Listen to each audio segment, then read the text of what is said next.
to start by thanking His Highness Sheikh Tamim for Qatar's valuable role as host for these historic talks. His unstinting support and yours, Mr. Foreign Minister, supported both sides and helped them to reach this momentous day.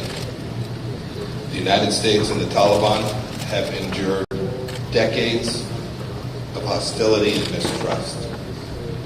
Previous talks have faltered. This effort only became real for the United States when the Taliban signaled interest in pursuing peace and ending their relationship with Al-Qaeda and other foreign terrorist groups. They also recognized that military victory was impossible.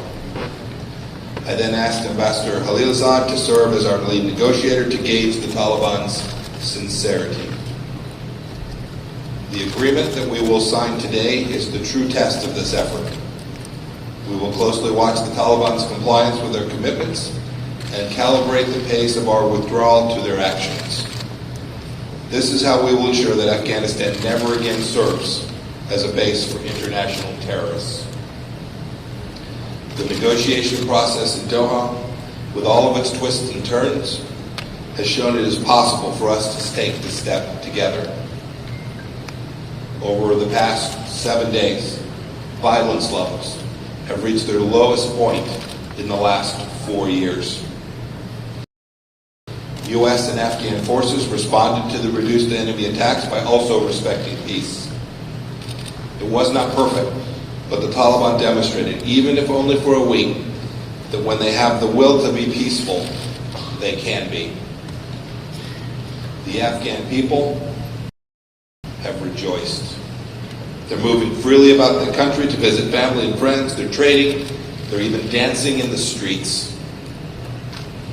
But we're just at the beginning. Furthering the cause of peace will require serious work and sacrifice by all sides.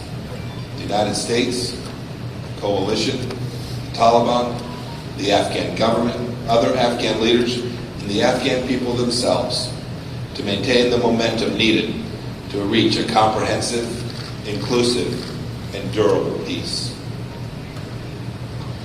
This agreement will mean nothing, and today's good feelings will not last if we don't take concrete actions on commitments and promises that have been made. When it comes down to it, the future of Afghanistan is for Afghans to determine. The U.S. Talaban deal creates the conditions for Afghans to do just that. Here's our take on what steps by the Taliban will make this agreement a success. First, keep your promises to cut ties with Al-Qaeda and other terrorists. Keep up the fight to defeat ISIS. Welcome the profound relief of all Afghan citizens, men and women, urban and rural, as a result of this past week's massive reduction in violence, and dedicate yourselves to continued reductions.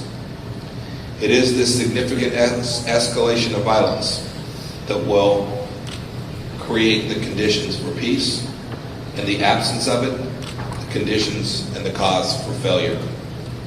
All Afghans deserve to live and prosper without fear. Sit down with the Afghan government, other Afghan political leaders, and civil society, and start the difficult conversations on a political roadmap for your country. Exercise patience, even when there is frustration. Honor the rich diversity of your country and make room for all views. Afghan governments have failed because they weren't sufficiently inclusive. The Afghan government of 2020, and indeed the Afghanistan of 2020, is not the same as in 2001. Embrace the historic progress obtained for women and girls, and build on it for the benefit of all Afghans.